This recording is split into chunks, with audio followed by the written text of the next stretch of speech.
Estrilio, Jonalyn Mercado, and Kuya Calix. Hi everyone, hello. Magandang hapon po sa inyong lahat. Good afternoon sa'yo. Hello, good afternoon. Kamusta kayong lahat?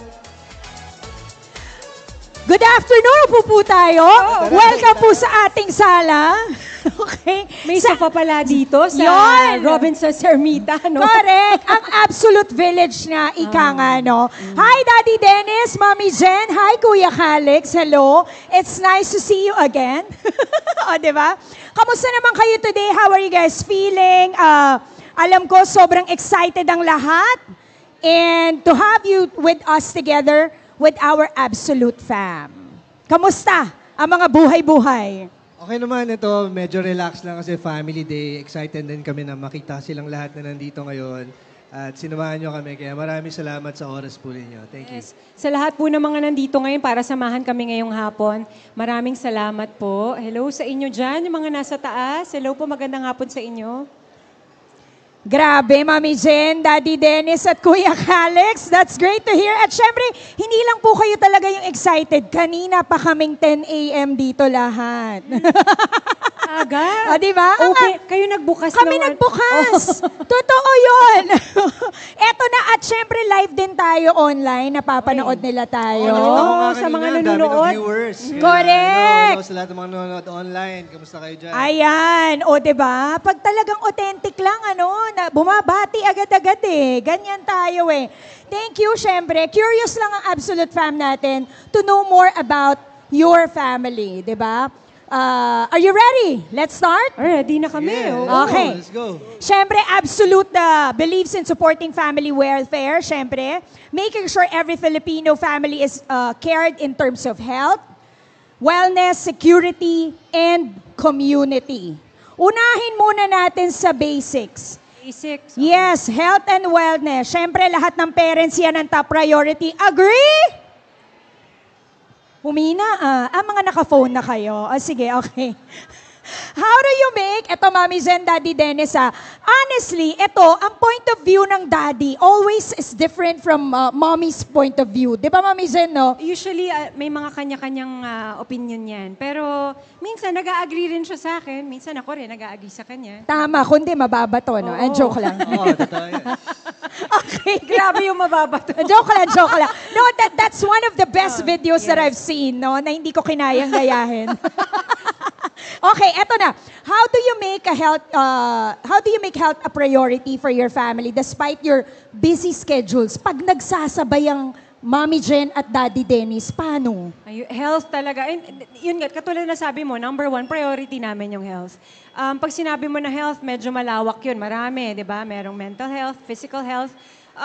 Well, simulan namin sa physical health. Importante na active kami. Kahit papano, nakakapag-exercise sa mga bata. May mga sports yan sila, like si Calix, nag-fencing. Most of the time, nagte-training. Diba? Halos araw-araw, nagte-training siya. Si Jazz naman, ganun din, nagbabasketball. Si Dylan, alam mo naman, pag toddler, di ba? Talagang everyday exercise, di ba? Ayun.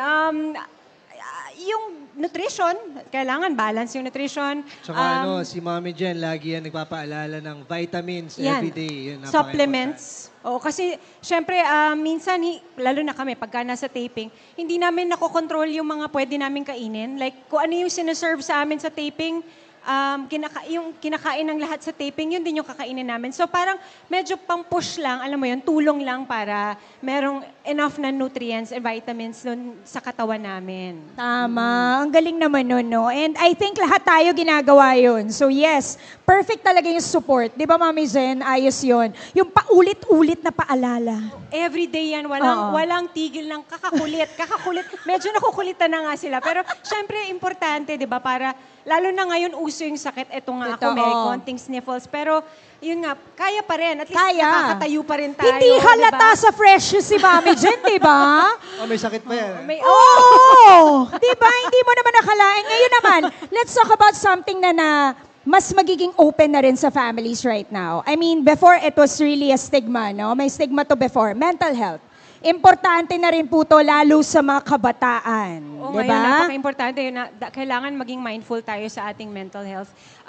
Importante yung suporta ng mga magulang, ng mga kaibigan, ng mga tao sa paligid natin. May gusto kang Daddy. idagdag, Kuya? Ayun, tsaka napaka-importante na kinakamusta mo yung bawat isa. Kung, alam mo yun, yung magbigay ka ng oras para kamustahin yung mga kaibigan, lalo na syempre yung mga miyembro ng pamilya, napaka-importante. Kailangan lagi mong kamustahin kung okay ba sila, kung anong nararamdaman nila, masaya ba sila, malungkot. Kailangan lagi kayong mindful doon sa lahat ng mga pwedeng mangyari doon sa mga anak ninyo. True. O, eto na, Kuya Calix. This is for you. I felt you. Okay ka ba? Ang gwapo ni Kuya Calix. Kinakabahan to. Hindi nasa sanay star- to, hindi sanay. Ah, talaga ba? Oh, no. But really, thank you so much for giving this opportunity to us to meet you live, di ba? At makausap ka. At ako yata ang unang magtatanong sa kanya. Tama ba? Okay. I love that. Okay. Kuya Calix naman, how do you make sure that you practice self-care as well? Alam ko nasa college ka na ngayon, di ba? Siguro for me, I make sure to keep a healthy balance sa personal life and sa school life. Kasi I'm not just a student, I'm an athlete din. So these are the things that I have to juggle on a regular basis. But luckily for me, I have very supportive parents na they don't pressure me to be a certain way. So they just want me, they just want me to do my best in everything I do and to follow my passion. The support Varsity alone. to ng fencing sa UP. Sing. Sa UP, oh. Oh, iba rin, no? Guwapo na, talented at skilled pa. Okay. Nice answer, by the way, Kuya Calix. Kabado ka pa noon? What more kung relax siya? I love it. You're doing a great job. Let's move on to security, Mami Jen. I mean, security can mean so many things, no? Yes. Emotional, financial, no? Even just the feeling of safety. You know, each and every day, I guess it will lead on to something na sinabi ni Daddy Dennis kanina na dapat kinakamusta mo no? Dapat aware ka. Kamusta ba siya? Ano na state niya ngayon? Ano ba nasa isip niya? I love that. And sana po lahat ma-practice natin yan, pati mga parents online. Mami Jen, what is your POV on this? Safety ng family. Well, pagdating sa bahay kasi, yan ang safe space ng family, di ba? So, ine-encourage namin sila na talagang wag matatakot, mag-open up, wag matatakot magsalita. Pag kinamusta namin, anong nangyayari sa'yo, anong mga pinagdadaanan natin. Well, tayong lahat, may kanya-kanyang pinagdadaanan. And palagi nating tatandaan kapag na-overwhelm tayo o hindi na tayo makahinga, laging dapat magbe-break ka. Alam mo yun, hihinga ka, back off muna, kailangan huminga. Alam mo yun, kailangan natin ng pahinga para makarecover mentally and physically. Okay lang yun. May pumapalak po. Thank you so much, Ito po ang contestant number 1 natin para sa Maraming salamat po. pang Miss Universe kasi, Ma'am Jen, yung ano. Pero, no, kidding aside, that's very important, no? Thank you, Ma'am Jen, for sharing that. Siyempre, yung self-care at self-love, napaka-importante. Ang galing nga ni Calix, no? Binabalanse niya. At his age, di ba? Napakahirap nun, and I salute you for doing that. Keep going. Grabe yon. Okay, next naman po. Quality time and family traditions. Curious kami, syempre. May pagkachismosa pala tayo ngayon, ano? Okay. Curious kami. Have you also carry yung mga family routines or yung mga hobbies at home? Meron ba tayong mga ganyan? Kami mahilig kung meron kaming time mag-exercise sabay-sabay, mag-workout, o kahit mag-walking man lang, kasi napaka-importante ng walking para ma-relax ka, ma-refresh yung utak mo, makalangap ka ng sariwang hangin. So, yung mga ganun na mga maliliit na family bonding na ginagawa namin magkakasama. Yun, no? Okay, so, Mami Jen, ito naman, how do you bond as a family? Ay, wait na, parang na-touch on na ni Daddy yun. Oo, syempre hindi mawawala yung susunod natin, strengthening family communication. Bakit sa akin palagi yung mahirap na Pasensya tanong? na. Kasi looking at you, crown na lang ang kulang. Guys, tama? Crown na lang ang kulang tsaka sash. Okay. Joke lang, sorry na. Ano ulit yung question? Favorite kasi kita. Wala ka na choice. ulit yung Hindi, question? kukunin ko din yung Okay, POV niya. okay, Kasi okay. napaka-importante nung, kasi sa amin ng asawa ko, iba yung atake ng, disciplinarian kasi ako eh. Same. Oo, di ba? Oo. Tinan mo. Same. Ganon. Di ba? Tawan-tawa, keep. Tapos, paano naman yung gusto na, ayan, kung disciplinarian ka, mami, paano naman mag-communicate etong si Daddy Dennis, ganyan? Kasi dapat, di ba, balance? Oo, balance kami. Yung may good cup, may bad cup. Oo, Ganun. ayan. Pero sa amin, siya palagi yung kalma. As in, yung kalma. Yung talaga, chill na chill, ganyan. Yung parang ako yung palaging mataas, yung ganon. Siyempre kailangan balance di ba? Balance na. Oo. Pero alam nyo, nag-work yun sa amin. Ewan ko lang sa inyo, Sa amin din, sa amin din. Oo, maganda yung may balance talaga sa Ganda. pamilya. O, tsaka may isang nagdidisiplina, may isang, yung alam mo yung hindi sila matatakot na mag-open o hindi sila natatakot na magsabi ng mga problema, yung ganyan. Yung, balanse. Yung, Totoo. alam nila pagka nakakagawa sila ng mali or, di ba? Alam nila, ayun na, takot. pagka nag-iba na yung tono ng pangalan nila, iba na, Dylan, gano'n, iba na, alam na niya, takot na siya, gano'n. Maganda yung may gano'n, kasi pinalaki ako ng gano'n. Oo, pinalaki ako ng mga magulang ko na natakot talaga, yung talagang kumakain may pamalo, gano'n. Pero this Tough time, love, tough love. Pero ngayon, hindi mo na pwedeng gawin yun, di ba? So, hahanap ka ng ibang ways. Paano ba yung tough love na hindi na nanakit? Walang ganon. Yung hindi, walang pamamalo, ganyan. So, ganon. Happy ako na si Dennis ay very kalmado. Nababalance niya yung hyper ko. Ayan. Dennis, may gusto ka pang... Yun nga, Dagdag? napaka-importante nung yung pagkakaroon ng balance sa mga ginagawa. Daddy, paano ka daw kumakalma? Bakit sobrang kalmado lang? Wait, I just wonder. Sorry, alam ko, nag-promise ako na hindi ako magpa-follow. Pero Okay lang. napaka-importante na sinong unang nakakausap ng bata? Si Mami Jen as a disciplinarian. Curious lang ako. Or si Daddy na kalma? Siguro tanong natin kay Calix. Ayan! Sino No, ba? gusto ko yan. Calix, who's the first? Teka, English, wait lang. Patay. Marunong mag-Tagalog to. Marunong magtagalog. yan, oo. Sino mo? Hindi ko na rin kaya. Hindi.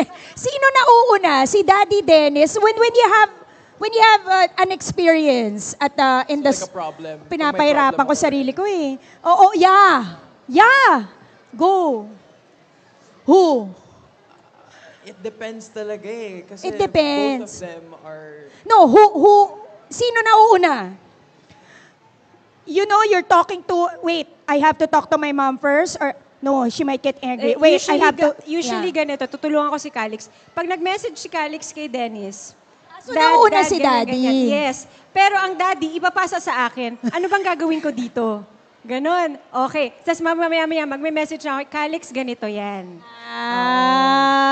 Okay. So, that answer, si Daddy talaga nauuna. Oo. Same na same po sa amin. Sa inyo din ba? Di ba? Ganon nga yun. Okay, eto na. How do you keep the communication lines open to your family? Do you have like parang GC? May ganyan ba kayo? Ay, mga Yung mga chat group nyo? Or gusto nyo talaga every Sunday kailangan Wala. sa dinner, mag-uusap-usap tayo, share your thoughts and whatever? Wala kami talagang GC Wala para doon sa mga bagay na yun. Pero ang ginagawa lang namin na maging komportable sila sa amin para kahit na anong bagay, kahit na anong problema, pwede nilang i-open up. Hindi sila mahihiyang magsabi kahit ano pa yun. Kahit ano, walang filter kumbaga. I love it. Yon. And for Kuya Calix, now that you started college, how has this new experience changed the way you connect with your family? I feel like hindi naman siya nagbago. Kasi even though I got super busy with school and sports, I really always found time to spend time with my family, and especially since Dylan is very big na and she's growing, I always have to make sure na si Jazz and Dylan will always have a role model for them in their life. Ang Feeling ko mas nag-level yung connection dahil since college na siya, mas nakakausap na namin siya ng mas parang mas Adult. Pa-adult talk na, talaga. Oo, yeah. kung ano yung mga experiences sa school, nagko-commute siya, yung mga ganun, kung paano nagbibigay kami ng advice kung paano mas mapapadali yung buhay niya sa college life niya. Lalo na Totoo. freshman. Oo nga, no? Although ibang-iba ang college days noon natin. Oo, pero, ngayon. di ba? Pero ngayon talagang kailangan talaga ng guidance ng lahat po ng teens. And Oo. I must say, Importante. can we give a hand to Mommy Jen and Daddy Dennis? Napaka-importante po. Ako po may teens din ako. And I think yun din yung message na nabigay natin ng Absolute, no? For the last campaign that I've done for them. Yung communication, napaka-importante po niyan, lalo sa teens. Para at least lang po aware tayo what, yung mga thoughts nila, mag-guide natin mabuti, kung saan man papunta yan, di ba?